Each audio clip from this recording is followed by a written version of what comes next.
पिता तुल्यजनों, पितामहों, आचार्यों, भाइयों, मित्रों और पुत्रों को देख रहा हूँ केशव। इन्हें देखना क्या है पार्थ? तुम इन्हें पहली बार तो नहीं देख रहे हो? हाँ, पहली बार तो नहीं देख रहा हूँ। और तुम ये भी जानते थे कि ये सगे संबंधी इस रणभूमि में। तो क्या जानने और देखने में कोई अंतर नहीं है केशव? माधव, आप मेरे रथ को दोनों सेनाओं के मध्य में ले चलिए कि मेरा परिदृश्य ठीक रहे। मैं दोनों सेनाओं को बराबर की दूरी से देखना चाहता हूँ।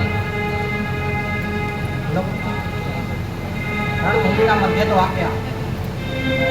ये दो सेनाएं नहीं है केशव, ये दो सागर हैं। एक ही वंश के लोग, एक ही वृक्ष की डालियां। वो जो श्वेत रथ में खड़े, श्वेत वस्त्र पहने, वह संसार के लिए गंगा पुत्र होंगे, लेकिन मेरे लिए तो स्नेह की गंगा है।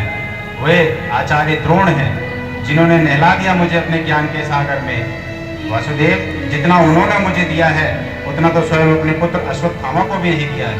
ये शांति दे, यदि सब कुछ खोकर भी मुझे शांति मिले और मैं युद्ध के पाप के नाश से बच जाऊं, तो ये शांति बहुत सस्ती है केशव, ये शांति बहुत सस्ती है।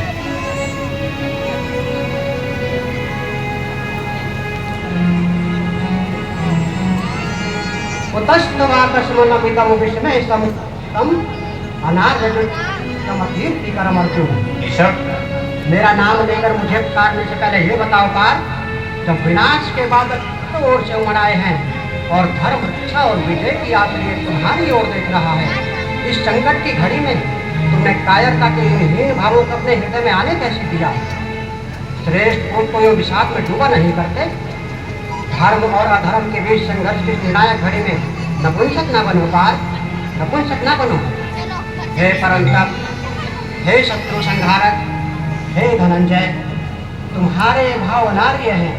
ये तुम्हें स्वर्ग से गिरा देंगे और कीर्ति से भी, और तुम स्वयं ही अपने तिरस्कार का कारण बनकर रह जाओगे। इसलिए हे पार्थ, हृदय की इस दुर्बलता को त्यागो और युद्ध के लिए खड़े हो जाओ। खड़ा कैसे हो जाऊं मधुसूदन? खड़ा कैसे हो जाऊं? पितामह का वध करने के लिए कैसे खड़ा हो जाऊं? गुरु श्रेष्ठ पर प्रहार करने के लिए कैसे खड़ा हो जाऊं? जो मेरे लिए पूजनीय है उनसे युद्ध कैसे करूं केशव? माना दुर्योधन ने हमारे साथ कपट किया है, पांचाली का अपमान करके उसने पूरे भरत वंश का अपमान किया है, लेकिन है तो वो ज्येष्ठ पिताश्री का ज्येष्ठ पुत्र ही। ये तो बड़े खेद की बात है कि भूमि के टुकड़े के लिए हम लोग कुल नाशक बनने को तैयार हो गए। हे शांति दे, मैं तो ये भी समझ नहीं पा रहा हूँ कि इस युद्ध में विजय श्रेष्ठ है कि पराजय। इसलिए हे शांति दे, आप मेरी आत्मा के भी सारथी बन जाएं। मैं जानता हूँ कि मैं इस वक्त धर्म और अधर्म के बीच खड़ा हूँ, किंतु ये निर्णय नहीं ले पा रहा हूँ अधर्म किस ओर। इसलिए हे वासुदेव, कृपया मेरा मार्गदर्शन करें प्रभु, और मुझे कल्याण का मार्ग दिखलाएं, वरना अपनी इस मानसिक अवस्था में तो मैं युद्ध नहीं कर सकता। गोविंद, गोविंद, मैं युद्ध नहीं कर सकता। न योद्ध से गोविंदम, न योद्ध से गोविंदम, न योद्ध से गोविंदम। अशोचानन्व शोचत्वम प्रज्ञावादांश भाष्य गतांशो नान शोचन्ति पंडित। हाँ पार्थ, जो चले गए वे तो चले गए, परंतु ज्ञानी पुरुष तो न जाने वालों का शोक करते हैं और न ही उनका जो नहीं गए। तुम्हारी शैली तो ज्ञानियों की ही है, परंतु तुम बातें मूर्खों जैसी कर रहे हो। शोक करने से पहले ये तो देखो पार्थ कि जिनके लिए तुम शोक कर रहे हो वो तो शोक के योग्य भी नहीं है। तो क्या पितामह और गुरु द्रोण शोक के योग्य नहीं है केशव? यदि वो शोक के योग्य होते तो वे कहता ही क्यों पार्थ? तुम इस तत्व को समझ लो कि मूल तत्व शरीर नहीं आत्मा है।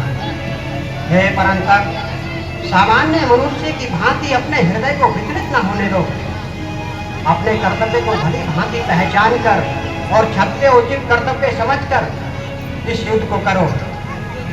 सामान्य मनुष्य तो नदियों की भांति है जिन्हें कामनाएं की जाती हैं, परंतु उन्हें अपने मार्ग का ज्ञान नहीं होता। हे पार्थ, जाए तो विषयान पुंसाः संगात् संजायते कामः कामात् क्रोधो जायते क्रोधा भवति सम्मोहा स्मृति विप्रमा विस्मृति भ्रष्टात् बुद्धिनाशो बुद्धिनाशात् प्रणश्यति। सामान्य मनुष्य तो विषय का ध्यान करता है और विषय का ध्यान उसे आसक्त बना देता है। इस आसक्ति या लगाव से काम का जन्म होता है, और जब काम की पूर्ति नहीं होती पार तो विषय के प्रति मोह और बढ़ जाता है।